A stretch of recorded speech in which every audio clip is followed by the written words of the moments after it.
డబ్బు, అనారోగ్యం, ఉద్యోగం, వ్యాపారం అప్పులతో బాధపడుతున్నారా? వెంటనే జేకేఆర్ గురువు గారికి కాల్ చేసి అపాయింట్మెంట్ తీసుకోండి. Welcome to India's largest digital media network Suman TV. మనకు చాలా అంటే ఈ మధ్య కాలంలో చూస్తుంటే అందరూ అక్రమ సంబంధాలు పెట్టుకోవడం కానివ్వండి, నాకు భర్త నచ్చలేడు, బాయ్ ఫ్రెండే కావాలని, బాయ్ ఫ్రెండ్ నచ్చలేదు, నేను ఇంకొక రిలేషన్షిప్ లోకి వెళ్తాను, ఇలాంటివన్నీ కూడా మానసికంగా చాలా ఇబ్బందులను ఎదుర్కొంటున్నారు. కొంతమంది ఒంటరిగా ఫీల్ అవుతే, కొంతమంది జంట కోసము రకరకాల తప్పుతోల్ని ఎంచుకుంటూ ఉన్నారు. అయితే వీటన్నింటికి సంబంధించిన ఇన్ఫర్మేషన్ మనతో షేర్ చేయడానికి ఫ్యామిలీ కౌన్సిలర్ అలాగే లైఫ్ కోచ్ మాధవి మేడం ఉన్నారు. మేడంతో మాట్లాడి మనం అన్ని వివరాలన్నీ క్లియర్ గా తెలుసుకుందాం. నమస్కారం మ్యామ్. నమస్తే మ్యామ్.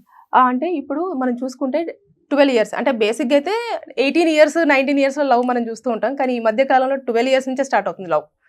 12 ఇయర్స్ టు 23 ఇయర్స్లో ఎవరైతే లవ్ చేస్తారో వాళ్ళు ఫెయిల్ అవ్వగానే దాన్ని తీసుకోలేకపోతున్నారు. చాలా డిప్రెస్ అయిపోయి డిప్రెషన్లోకి వెళ్ళిపోయి సూసైడ్ చేసుకోవడం కానివ్వండి, ఏదో ఒకటి మెంటల్గా డిస్టర్బ్ అవ్వడం కానివ్వండి, ఇవన్నీ మనం చూస్తూ ఉన్నాం.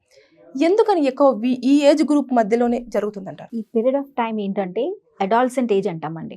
అంటే 12 ఇయర్స్ ఒక అమ్మాయికి ఇప్పుడు మెచ్యూరిటీ స్టేజ్ 12 13 అయిపోయింది. ఆ అబ్బాయికో మెచ్యూర్ స్టేజ్ అదే. మనం ఏమనుకుంటే అమ్మాయి ఒక్కటే మెచ్యూర్ అవుతుంది కాదు, ఇక్కడ అబ్బాయి కూడా అదే ఏజ్ టైంలో దే ఆర్ బికమింగ్ అన్ అడాల్సెంట్కి వెళ్తున్నారు. ఆ అడాల్సెంట్ ఏజ్ ఎలా ఉంటుందంటే, ఇప్పుడు ఫర్ ఎగ్జాంపుల్ మీరు బేబీ చిన్న పాప పుట్టినప్పుడు తల్లి స్పర్శ ఎలా గుర్తుపడుతుంది? బాబో పాప ఒక బిడ్డ తల్లి స్పర్శనే గుర్తుపడుతుంది. వేరే వాళ్ళని ఎత్తుకుంటే ఏడ్చేస్తుంది. Maximum days baby. But even then ఒక స్పర్శ ఎంత ఇంపార్టెంట్ ఆలోచించండి.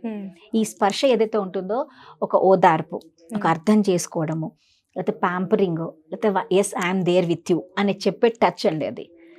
ఇది ఏమవుతుందంటే 12 ఇయర్స్ దాటాక పేరెంట్స్ ఏమవుతారంటే, బికాస్ ఆఫ్ ఒక చిన్న ఏజ్ వరకు అయితే ఓకే వాళ్ళు దగ్గర తీసుకోవడం అన్నీ చేస్తారు. బట్ ఒక వయసు వచ్చిన వెంటనే నీకు వయసు వచ్చేసింది, నీకు తప్పు ఒప్పు తెలియవా అని పేరెంట్స్ మొదలెడతారు.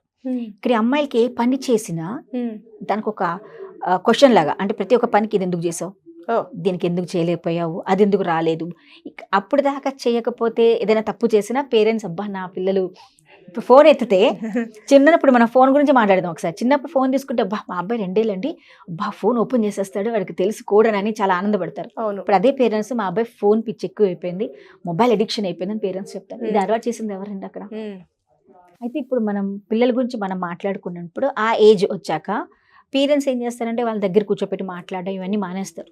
ఎందుకన్నా పెద్ద పిల్లలు అయిపోయావు, పెద్దోడు అయిపోయావు, సంథింగ్ సమ్ అదర్ సినారియోలో ఆ తండ్రి కూడా కూతుర్ని దగ్గర కూర్చోపెట్టి మాట్లాడుకోడు. తల్లి కూడా కొడుకుని పెద్దవాడవుతున్నాడు కొంచెం దూరంగా ఉంచడానికి ప్రయత్నిస్తూ ఉంటుంది. చెప్పదు ఇలా ఉంటుంది, అదేం చెప్పదు. ఇక్కడ 12 ఏళ్ళు మీరు ఒక విషయం మనం చెప్పాం కదా, ఇప్పుడు మీకు ఒక వస్తువు మీ ముందు కనపడినప్పుడల్లా దాన్ని ముట్టుకోవద్దు అన్నంత వరకు మనకు ముట్టుకోవాలనే ఆలోచన వస్తూ ఉంటుంది. కరెక్ట్ అవునా? సో పిల్లలు కూడా మనం అదేం చేస్తాం, ఆ టైంలో ఇలా ఉండకూడదు అలా ఉండకూడదు అలా చేయాలని అనిపిస్తూ ఉంటుంది.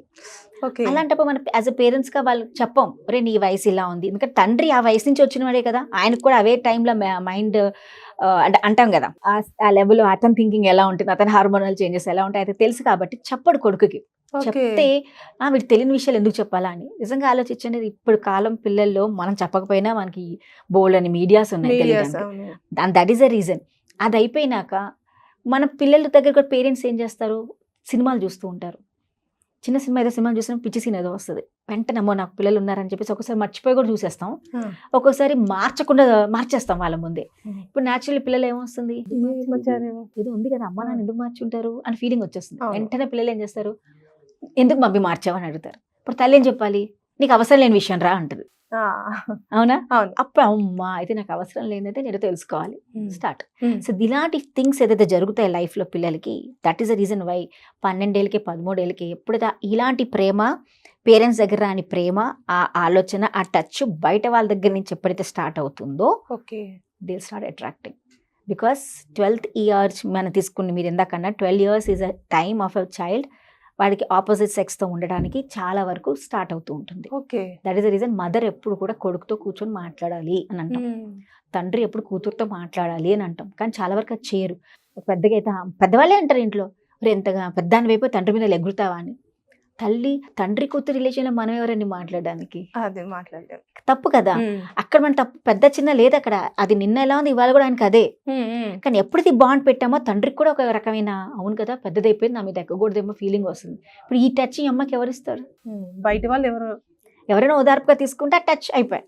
కానీ ఆ టచ్ మీనింగ్ మారింది. ఇక్కడ టచ్ ప్రేమ, తండ్రి రెస్పెక్ట్, ప్రేమ అదొక రకమైన ఫాదర్ డాటర్ రిలేషన్షిప్, అది బయట వేరేదైంది. ఇక్కడ మన పిల్లలు తప్పేయడంలో అక్కడ వాళ్ళకి హ్యాపీనెస్ వచ్చేసింది. రీసెంట్లీ ఒక అమ్మాయి ఏం చేసిందంటే షీ గాట్ మ్యారీడ్, ఒక అబ్బాయితో పెళ్లి చేసుకుని ఇంటికి వచ్చే వరకు తల్లిదండ్రులు ఏం చేశారంటే ఇంకా అమ్మాయిని పెళ్లి చేసుకొస్తావా అని చెప్పేసి ఇటు వచ్చేసేసి పేరెంట్స్ వచ్చి అబ్బాయిని తీసుకెళ్ళిపోయారు, అమ్మాయిని తీసుకెళ్ళిపోయారు, బాగా కొట్టారు, అంతా అయింది. అయినాక మళ్ళీ కేసు వేసారు, అదంతా జరిగింది. అయినాక తర్వాత సొల్యూషన్ ఏం తీసుకొచ్చారు, అసలు లవ్ మ్యారేజ్ చేసుకోవడానికి మా పేరెంట్స్ చాలా స్ట్రిక్ట్ అని ఆయన చెప్పాడు. వాళ్ళ తండ్రి, అమ్మాయి వాళ్ళ నాన్నగారు, మేము చాలా స్ట్రిక్ట్ అండి, ఇలా చేస్తుంది అనుకున్నాం, మేము చాలా బాగా పద్ధతిగా పెంచాము అని రకరకాలుగా కథలు చెప్పారు. అక్కడ కూడా వాడు ఏం చేశాడు, అబ్బాయి ఏం చేశాడంటే లేదు నాకు ఆ అమ్మాయి అంటే చాలా ఇష్టం అండి, అందుకని నేను ఇలా చేశాను అని అన్నాడు. ఇక్కడ స్టోరీ ఏం తెలిసిందంటే వాళ్ళ ఏజ్ గ్రూప్స్ వాళ్ళ age they are at the age of 18 and 20. ఆ అబ్బాయి ఏమో 20 ఏళ్ళు, అమ్మాయి 18 ఏళ్ళే. అయితే ఇక్కడ ఏం జరిగిందంటే స్టోరీ 18 ఏళ్ళు అంటే మన పిల్లలు 18 ఏళ్ళు, ఈ జనరేషన్ లో 18 అంటే చాలా చాలా చైల్డ్హుడ్ మ్యారేజ్ అనుకోవాలి మనం. ఎందుకు జరిగిందని లాగితే మొత్తం తీసేటప్పుడు ఈ లవ్ స్టోరీ వాళ్ళకి at the age of 15 start అయిందంట. 15 ఇయర్స్ నుంచి, అంటే ఏ ఏజ్ అమ్మా, అప్పుడు 10th కూడా అయిపోయి ఇంటర్కి వచ్చారు అంతే, ఆ ఏజ్ నుంచి వాళ్ళకి క్యారీ అవుతుందంట. పైగా వాళ్ళు ఏం చెప్పడం చూడండి, 3 ఏళ్ళు మేము ఆగామని చెప్పారు నాకు. 3 ఏళ్ళు మైనారిటీ వచ్చేంత వరకు ఆగారు. ఏంటి అంటే ఏం ప్రాబ్లం ఏమొచ్చిందని, ఇంట్లో వాళ్ళ నాన్నగారు అమ్మగారు ఎప్పుడు కొట్టుకుంటూ ఉంటారు. ఓకే. వాళ్ళ అత్తగారు ఏం చేస్తారంటే కొడుకుకే సపోర్టు, కూతురు అలా ఏం కాకుండా ఆ డబ్బు పిచ్చిది, అంటే ఆవిడ ఇల్లు ఇచ్చింది వాళ్ళకి, కాబట్టి కొడుకు ఎప్పుడు నా కంట్రోల్లో ఉండాలి. ఈ కోడల్ని ఎప్పుడు నువ్వు ఎంత చేసినా నువ్వు వేస్ట్ అలా అంటే ఈ అమ్మాయిని చెప్పేది కోడలు, మా అత్తగారు ఇలాంటిది, మా ఆయన ఇంత చేత కానివాడు, మా అత్తగారు ఇలాంటిది, చిచి ఇలాంటి సంబంధం చేసుకోకూడదు, నా పిల్లలకి ఇలాంటి సంబంధం నేను చెయ్యను, రేపన్నాడు ఇలాంటి వాళ్ళు ఎవరికి ఇచ్చి చేయను, ఎంత ఫ్యామిలీ ఉంటే ఏం లాభం, నాకు సుఖం లేదు, సంతోషం లేదు అని తల్లి రోజు అంటూ పిల్లలతో మాట్లాడుతుంటే అప్పుడు కూతురికి ఏమొస్తుందండి, సేమ్ అదే మైండ్ సెట్ వచ్చేస్తుంది కదా. అంటే ఇంతే, డబ్బు ఉండాలి, తర్వాత నెక్స్ట్ కదా, డబ్బు ఉండాలి, నన్ను ప్రేమించేవాడు వాడు మన చుట్టాలైతే ప్రాబ్లం ఏం కాదు. చుట్టాలు వాళ్ళ అమ్మ ఎలాగ ఉంటుంది కదా, వేరే వాడికి ఇచ్చి చేసేస్తా ఉంటుంది కదా, ఈ చుట్టాలు వాళ్ళందరూ ఇంతే అని అంటుంది కదా, అది ఒక స్టెప్ అయింది అమ్మాయికి. ఇక్కడ తప్పు ఎవరు చేశారు, పేరెంట్స్. అమ్మాయి చేసుకుని తెలియక అమ్మాయి రోజు పొద్దున్న అక్కడ ఒక ప్రోగ్రామ్ జరిగేదంట, రోజు వెళ్తుండి వస్తుండేది, అతను చూసింది, ప్రేమలో పడ్డారు ఇద్దరు, చెప్పకుండా గుడికి వెళ్ళారు, పెళ్లి చేసుకున్నారు. ఆ పేరెంట్స్ ఏమైనా అంటారేమోనని she became pregnant also at the age of 18. ఇప్పుడు ఆలోచించండి, పేరెంట్స్ ఒప్పుకుంటారా, ఒప్పుకుంటారు. ఈ తప్పు ఎవరు చేశారు, ఇప్పుడు అమ్మాయి బయలుదే తప్పు అంటారా, మీరు పేరెంట్స్ తప్పు అంటారా? అంటే పేరెంట్స్ తప్పని చెప్పలేం, కానీ పేరెంట్స్ ఉండే విధానాన్ని వాళ్ళు ఓన్ చేసేసుకున్నారు. బికాస్ మనం ఏం మాట్లాడుతున్నాం పిల్లల దగ్గర, అసలు మన పిల్లల దగ్గర ఉన్నప్పుడు ఎలాంటి మాటలు మాట్లాడాలి అనేది చాలా important. When you're in relationship, wife and husband మాట్లాడుకునేటప్పుడు భార్య భర్తను గౌరవించాలి, భర్త భార్యను గౌరవించాలి.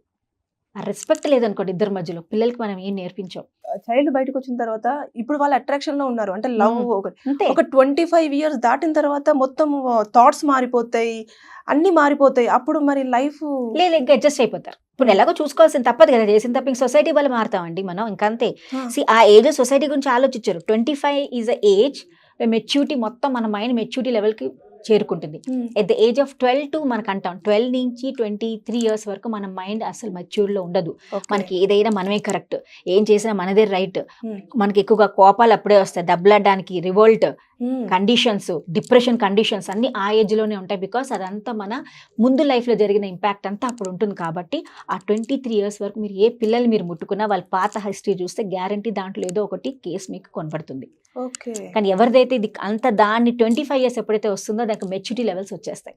అప్పుడు వాళ్ళు అర్థం చేసుకుంటారు, ఈ కండిషన్ నేను ఉండాల్సిందే, ఇది నాకు అడ్జస్ట్ అవ్వాల్సిందే అని ఒక ఫీలింగ్ లో వస్తారు. కాబట్టి ఈ ఏజ్ వరకు మనం అయితే ఆగాలి. కానీ ఇక్కడ ఈ ఏజ్ మధ్య చేసిన ప్రతి ఒక్క పని తప్పే ఉంటుంది, పిల్లలకి ఎమోషనల్ గా క్యారీ చేసేస్తారు. కాబట్టి అంటే నేను అనేది లవ్ మేబీ సక్సెస్ అవ్వచ్చు, కాకపోవచ్చు. లవ్ మ్యారేజ్ సక్సెస్, మన అరేంజ్ మ్యారేజ్ కూడా సరిగా ఉండట్లేదు. నేనేం మాట్లాడుతున్నాను, ఈ పిల్లల మైండ్ యాటిట్యూడ్ ఏదైతే ఉంటుందో 12 నుంచి 23 వరకు స్టేబుల్గా ఉంటుంది. వాళ్ళు ఏది చెప్పినా వాళ్ళు కరెక్టే అనిపిస్తుంది, వాళ్ళు చేసేదే కరెక్ట్ అనుకుంటారు. అప్పుడు అది రైట్ అవ్వచ్చు, రాంగ్ అవ్వచ్చు. అందుకని ఈ ఏజ్లో ఉన్న వాళ్ళు లైఫ్లో సక్సెస్ కూడా బాగా అవుతారు. గోల్ సెట్టింగ్ చేసుకుంటే జీవితంలో హ్యాపీగా సెటిల్ అయిపోతారు. బట్ ఒక్కళ్ళు మాత్రం తప్పు అడిగేశారు అనుకోండి, లైఫ్ లాంగ్ వాళ్ళు వాళ్ళ ఆ ప్రాబ్లంలోనే వాళ్ళు ఇరుక్కుపోతారు. అందుకని మీరు పిల్లలు ఎక్కువ తప్పులు చేసేది ఆ ఏజ్లోనే. కాబట్టి ఆ టైంలో ఫ్యామిలీ సపోర్ట్ ఈజ్ ఇంపార్టెంట్. కాబట్టి పిల్లలు ప్రేమలో పడ్డారంటే మనం ఇప్పుడు మీరు సినిమాలు ఏదైనా మన సినిమాలు తీయండి, వాళ్ళిద్దరు ఎవరో పెద్ద ప్రేమించుకుంటారు, బట్ టక్కన వెనకాల బ్యాక్గ్రౌండ్ అవడానికి కూడా ఏజ్ గ్రూప్ బాగా యూజ్ అవుతుంది. చాలా ఏజ్ గ్రూప్. ఈ 12 నుంచి మీరు 18 వరకు అయితే కంపల్సరీ పిల్లల్ని జాగ్రత్తగా చూసుకోకపోతే డిప్రెషన్ స్టేజ్కి వెళ్తారు. ఎందుకంటే అనుకున్నది జరగలేదు, కాలేదు. ఎందుకంటే టచ్ లేదు, ఆ ప్రేమ లేదు, ఆ లవ్ లేదు, అట్రాక్షన్ లేదు, ఎఫెక్షన్ లేదు, వినేవాళ్ళు లేడు. వినేవాడు ఉండాలి కదా ఎవరన్నా ఒకళ్ళు. నేను చెప్తున్న బాధ పేరెంట్స్ ఏం చేస్తారండి, ఇప్పుడు నాకు ఏదైనా ప్రాబ్లం పిల్లలు వస్తారు మన తర్వాత దగ్గర, వింటారా అంటారు. వింటా అంటారు, లేకపోతే ఇంకోసారి సొల్యూషన్ ఇచ్చేస్తారు. ఎందుకంటే వాళ్ళ ఎక్స్పీరియన్సెస్ ఉన్నాయి కదా, అవన్నీ ఇక్కడ ప్లే చేస్తారు. నాకు ఇలా జరిగిందో అప్పుడు ఇలా చేసి, నువ్వు కూడా ఇలా చేసి అంటారు. వాటికి సొల్యూషన్స్ అక్కర్లేదు అక్కడ. నాకు వినేవాళ్ళు కావాలి. విను డాడీ, మమ్మీ వినండి. అమ్మకేమో టైం ఉండదు, డాడీకి టైం ఉండదు, సొల్యూషన్స్ ఇచ్చేస్తారు. లేకపోతే ఆ రేపు చేద్దాం, మీరు అన్నట్టుగా తావు మాట్లాడదాం లేరా అంటారు. ఆ తర్వాత ఎప్పుడు వస్తుందో ఆలోచించండి.